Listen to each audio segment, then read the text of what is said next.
Assalamu alaikum students. How are you all? Hope you're all fine and safe at your home with your family. It's summer season now and it's too much hot outside the house. So keep yourself safe and stay at your home and pay attention to your studies also because it's your layer time, and in this time it's very beneficial for you if you pay attention to your studies because आप लोगों के पास काम ज़्यादा हो रहा है और आपके जैसे 1 मंथ अब ऑलमोस्ट गुजर चुका है।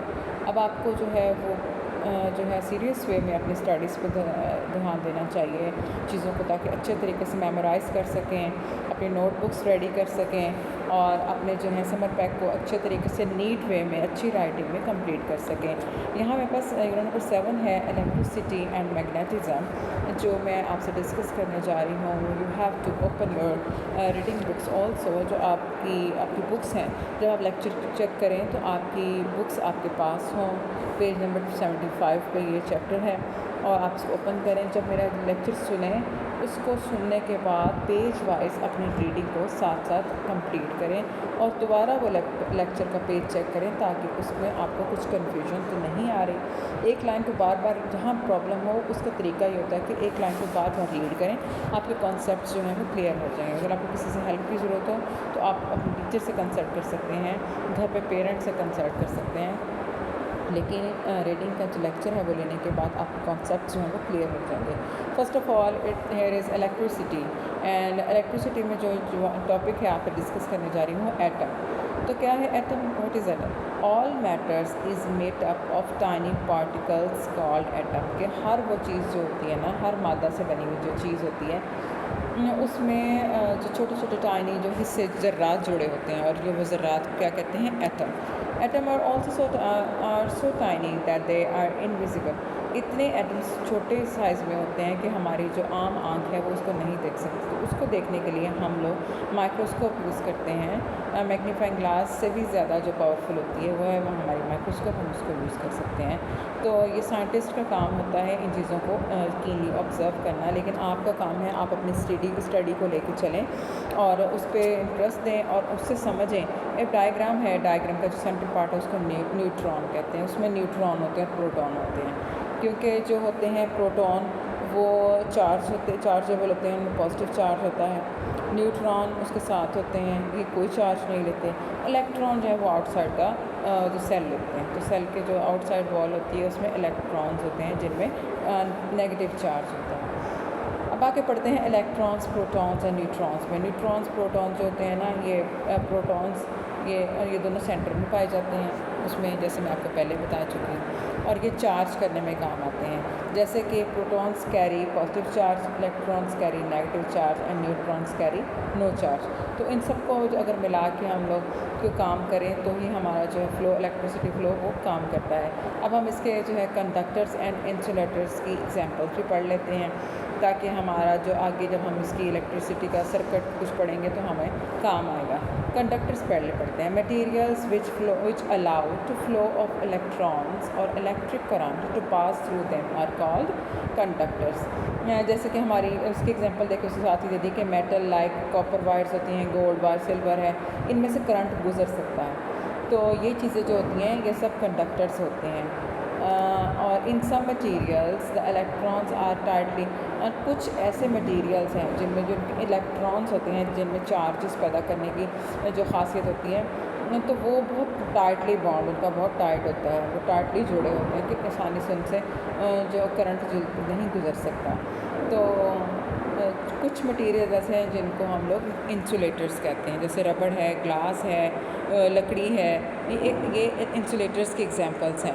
तो आप लोगों ने देखा होगा कि जब हम किसी बिजली की चीज़ को हाथ लगाते हैं तो हमें इंस्ट्रक्शंस दी जाती हैं कि हम प्लास्टिक या रबड़ की चप्पल पहन के जाएं, और या लकड़ी की जो बोर्ड्स हमें अक्सर पुराने ज़माने में होता था कि जब इलेक्ट्रिक वायर्स बनाई जाती थी और जो वायरिंग्स जो रेडी की जाती थी, उसमें क्या होता था कि वुडन बॉक्सेस बनाए जाते थे जिसमें से उनके बटन्स और वायर्स जो सेट की जाती थी, इसलिए ताकि उनसे किसी को हार्मफुल ना हो, ताकि उनको टच किया जाए तो वो किसी को जो है शॉर्ट सर्किट ना हो जाए, करंट ना उसको लग जाए। तो ये चीज़ें उसमें कंडक्टर्स और इंसुलेटर्स में शामिल होती हैं।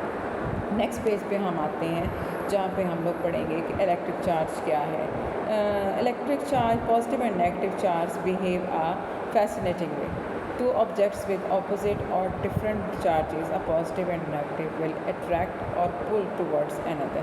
कि इलेक्ट्रिक और नेगेटिव जो है, सॉरी पॉजिटिव और नेगेटिव जो है वो दोनों एक दूसरे को अट्रैक्ट करते हैं, और जिससे क्या होता है, और पॉजिटिव चार्ज जो अट्रैक्ट करता है नेगेटिव को, और क्या होता है, जिससे जो है करंट पैदा होता है, फ्लो आ जाता है इलेक्ट्रिक करंट सर्किट में। यहाँ एक छोटा सा कॉन्सेप्ट चेक उन्होंने आपको दिया है, ये आपकी बुक के पेज है, जो आपके पेज नंबर आपका 76 है, और इसमें उन्होंने कुछ मेमोरी आपकी चेक करनी है कि आपने अभी तक क्या कॉन्सेप्चुअल जो है वो गेन किया है। Dash are so tiny, atoms are so tiny that they are dash to the naked eye, कि वो इनविजिबल होते हैं, हमारी आम आँख से देख नहीं पाते। दे आर कंपोज्ड ऑफ सब एटॉमिक पार्टिकल्स, और वो किस चीज़ से बने होते हैं, सब एटॉमिक पार्टिकल से बने होते हैं। इनको called protons, electrons and neutrons. क्या कहते हैं हम सब एटॉमिक पार्टिकल्स को? Protons, electrons and neutrons. अब नीचे हम पढ़ेंगे पेज पे कि two types of electricity. Okay, जो इलेक्ट्रिसिटी वो टू टाइप्स की होती है। Electricity can be divided into two types, current and static. Current जो होती है वो फ्लो कर जाती है। Electricity is a type of energy that can build up in one place to flow from one place to another, जो कि हमारी बिजली है, जिससे बिजली पैदा होती है, इलेक्ट्रिसिटी जिसे कहते हैं। तो ये जो करंट है वो उसके फर्स्ट टाइप है, ये फ्लो करता है वायर्स में और बिजली पैदा होती है। नंबर 2 पार्ट है कि स्टैटिक इलेक्ट्रिसिटी जो होती है ना, is a phenomena in which charge particles are transfer from one body to another. तो इसमें क्या होता है, उसमें तो फ्लो कर जाती है, इसमें चार्ज पार्टिकल्स जो होते हैं ना, जो ये प्रोटॉन्स, इलेक्ट्रॉन्स, न्यूट्रॉन्स, ये पूरे ही जो है एक बॉडी से दूसरी बॉडी में ट्रांसफ़र हो जाती हैं। तो ये स्टैटिक इलेक्ट्रिसिटी है। जैसे कि स्टैटिक इलेक्ट्रिसिटी, इसकी करंट इलेक्ट्रिसिटी क्या है कि उस सॉकेट्स बनाए जाते हैं, मेन सॉकेट जिससे बनाए जाते हैं, और becomes electrons, these free electrons becomes energized, they start moving through the metal। In metal mostly जो मेटल की चीज़ें होती हैं उसमें इलेक्ट्रॉन्स जो होते हैं वो ईज़िली एक दूसरे से दूसरी जगह मूव कर सकते हैं। अब स्टैटिक इलेक्ट्रिसिटी का पढ़ते हैं। पिक्चर में देखें कि एक हेयर में कॉम किया जा रहा है, और उसके बाद उस कॉम में जब चार्ज पैदा हो जाता है तो उसको पेपर के छोटे छोटे पीसेस में पार्टिकल्स के पास लाया जाता है, तो सारे पार्टिकल्स उसके साथ चिपक जाते हैं। होता क्या है, you experience static electricity in your daily life. What happens, होता क्या है, when you pull off your sweater, जहाँ से सर्दियों में हम देखें ना बार बार स्वेटर पहनते ओढ़ते हैं, तो हम स्वेटर जब उतारते हैं तो हमारे बालों में किड़किड़ की छोटे छोटे की सा नॉइज़ क्रिएट होता है। You get fly away your hair, हमारे बाल भी साथ ही खड़े हो जाते हैं, ठीक है, ऐसे होता है। तो उसमें कुछ चार्ज पैदा होता है। All this happens because of static electricity. ये सब स्टैटिक इलेक्ट्रिसिटी की वजह से होता है कि when you pull off your sweater drops against your hair, electrons move from your hair to your sweater. Now your hair has lost a few electrons and they are positively charge. हमारे जो बाल हैं उसमें charge पैदा होता है, positive charge पैदा होने हमारे बाल खड़े हो जाते हैं। What happens when like charge are brought closer to each other, क्या होता है जब चार्ज जो हैं वो दोनों एक जैसे के करीब आ जाते हैं। They repel each other, since hairs have like charge they repel each other, as a result your hair becomes fly.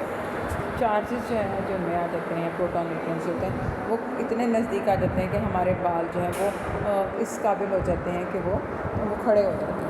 When one object is rubbed against another, electrons are transferred. When this happens, an object ends up having more electrons than protons. जब उन्हें positive charge आता है ना, तो उसमें electrons ज़्यादा आ जाते हैं प्रोटॉन्स की निस्बत। This object becomes negative charge. The other object loses electrons and becomes positive charge. यानी अगर किसी में न्यूट्रॉन्स की तादाद ज़्यादा हो जाती है तो वो नेगेटिव चार्ज होते हैं, प्रोटॉन्स की तादाद ज़्यादा होती तो वो पॉजिटिव चार्ज हो जाते हैं। तो ये चीज़ें जो हैं ये चलती रहती हैं, ये हम डेली बेस पे इसको एग्जाम्पल कर सकते हैं। नेक्स्ट हमारा आता है बिजली, आसमानी बिजली जो है वो इलेक्ट्रिसिटी की मिसाल देखें। When clouds rub against each other, जब बादल एक दूसरे से टकराते हैं, electrons move from one cloud to another. तो इलेक्ट्रॉन जो होते हैं ना वो एक बादल से दूसरे बादल में शिफ्ट हो जाते हैं, ठीक है, जिसमें नेगेटिव चार्ज होता है। वो चार्ज होते हैं, they heat up the air between the clouds. वो बादलों के दरमियान जो हवा होती है वो क्या होती है, वो गर्म हो जाती है। If two many electrons move very fast, अगर दो से ज़्यादा जो हैं बहुत ज़्यादा इलेक्ट्रॉन्स वो जल्दी से हरकत करते हैं तो जो उनके दरमियान की जो हवा है इतनी हॉट हो जाती है कि वो चमकने लगती है। तो हम आसमान पे जैसे पिक्चर में देखा बिजली चमकती नज़र आती है। दिस इज़ अ स्पार्क, ये चिंगारी की तरह बढ़ती है। If the spark is huge, और अगर कि चिंगारी ज़्यादा बड़ी हो जाए, इट इज़ कॉल्ड लाइटनिंग, तो ये बिजली कड़कने लगती है और ऐसे तेज़ी से वो ऊपर से नीचे मूव करती है। अब कॉन्सेप्ट चेक करते हैं। इसमें भी यहाँ पेज पे आपके है कि dash has negative charge, electrons में नेगेटिव चार्ज होता है। नेक्स्ट है प्रोटॉन में पॉजिटिव चार्ज होता है और न्यूट्रॉन्स में कोई चार्ज नहीं होता, हैज़ नो चार्ज। सर्किट को लास्टली हम लोग डिस्कस करने जा रहे हैं कि सर्किट क्या है और उसमें कैसे जो है वो फ्लो करता है, जो न्यूट्रॉन्स और प्रोटॉन्स कैसे जो है करंट फ्लो करता है। A circuit is a closed path through which electricity flows और कैन फ्लो, जिसमें जो है वो क्लोज पाथ, एक छोटा सा एग्जांपल होता है जिसमें हम देख सकते हैं कि कैसे सेल से बैटरी से बल्ब में चार्ज आता है, चार्ज से बल्ब से फ्यूज़ में से गुजर के उधर जाता है, दोनों साइड हो जाता है। अगर उसमें दोनों में कोई प्रॉब्लम हो तो फ्यूज़ जो है उसमें प्रॉब्लम आ जाती है और हमारी चीज़ें बच जाती हैं। सच एज़ क्या होता है कि for electrons to flow the path usually wire needs to be connected. इस सर्किट को बनाने के लिए, छोटा सा सर्किट को बनाने के लिए हमें तारों की ज़रूरत होती है। ये हमारे जो बिजली को बोर्ड है ना, उसकी मिसाल उसने दिखाई है कि सर्किट बनाने वो उसमें जब सारे सर्किट ही होते हैं जिसमें हम ऑन ऑफ के बटन्स यूज़ करते हैं अपने रूम्स में, घरों में यूजुअली। तो क्या होता है कि तारों से हर चीज़ जो है वो जोड़ी जाती है, इलेक्ट्रॉन्स शिफ्ट हो जाते हैं उस तार के रास्ते। Look at the circuit on the right, it is complete so the current can flow through it and power the appliance, और चीज़ें हमारी जो है वो इस बिजली का इस्तेमाल से चलने लगती हैं। आपने कभी देखा है, did you notice that the circle in the diagram has a fuse, इसमें फ्यूज़ भी है। अगर देखें तो वो क्या होता है कि फ्यूज़ जो होता है वो चीज़ों को सेफ्टी मेजर पे बचाने के लिए होता है, उनको बचाता है किस चीज़ के लिए, ताकि उनके उसमें शॉर्ट सर्किट ना हो जाए, आग ना लग जाए, वो ख़राब ना हो जाए। तो ये फ्यूज़ जो है वो हमारे इलेक्ट्रिक जो सर्किट्स होते हैं रूम्स के उनमें भी होना चाहिए। इसीलिए देखा है कि अक्सर चीज़ों में करंट का फ्लो अप एंड डाउन आता है, ज़्यादा वोल्टेज ज़्यादा हो तो ब्रेकर गिर जाते हैं। जो ब्रेकर्स जो होते हैं ना वो फ्यूज़ ही होते हैं, वो हमारी चीज़ों को बचा लेते हैं। अगर किसी में कोई वायर शॉर्ट कर जाए तो भी ब्रेकर देखा ब्रेक डाउन हो जाता है उसका। तो ये चीज़ें जो है आपको होपफुली समझ आ गई, बहुत ईजी वे मैंने आपको इसका कॉन्सेप्ट क्लियर कर दिया है। नेक्स्ट हम इसके क्वेश्चन आंसर जो हैं वो डिस्कस करेंगे और उसको अपने नीट नोटों पे अपने राइट डाउन करना है।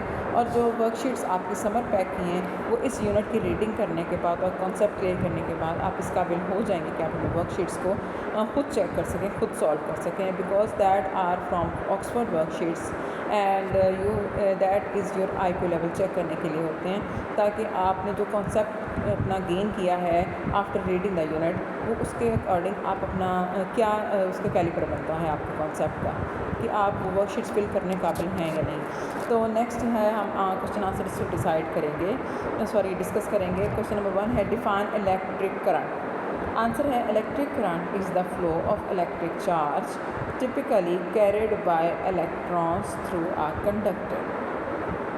क्या है कि इलेक्ट्रिक करंट एक फ़्लो है, एक बहाव है इलेक्ट्रिक चार्ज का।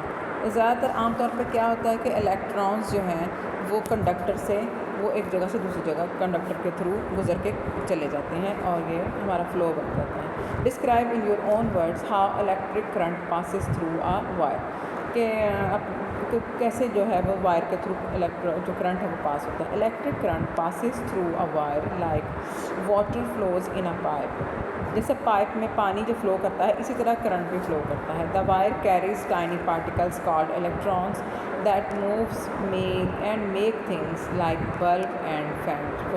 क्या होता है कि बल्ब लाइट अप हो जाते हैं जब इलेक्ट्रॉन्स जो हैं वो टाइनी पार्टिकल्स वायर में से गुजरते हैं, वायर में से, और क्या होता है चीज़ें हरकत करने लग जाती हैं, चीज़ें लाइट अप हो जाती हैं। नेक्स्ट हम क्वेश्चन रीड करेंगे कि explain why do get fly away hair in cold dry weather. In cold dry weather there is not much water in the air, तो हवा में जो है ठंडे मौसम में नमी नहीं होती। This makes our hair dry too, ये हमारे बालों को भी ड्राई कर देती है। व्हेन हेयर गेट्स ड्राई, जब बाल खुश्क हो जाते हैं, इट कैन स्टिक अप और फ्लाई आउट। और वाकई मोस्टली हमने ये चीज़ देखी है कि सर्दियों में ऐसा होता है कि स्वेटर्स को उतारने से, बार बार बाल ब्रश करने से जो है बालों में, क्योंकि हवा में नमी नहीं होती और बाल इतने ड्राई हो जाते हैं कि वो जुड़ने लग जाते हैं, उड़ने लग जाते हैं अगर बार बार कॉम्ब करें, बिकॉज ऑफ स्टैटिक इलेक्ट्रिसिटी की वजह से।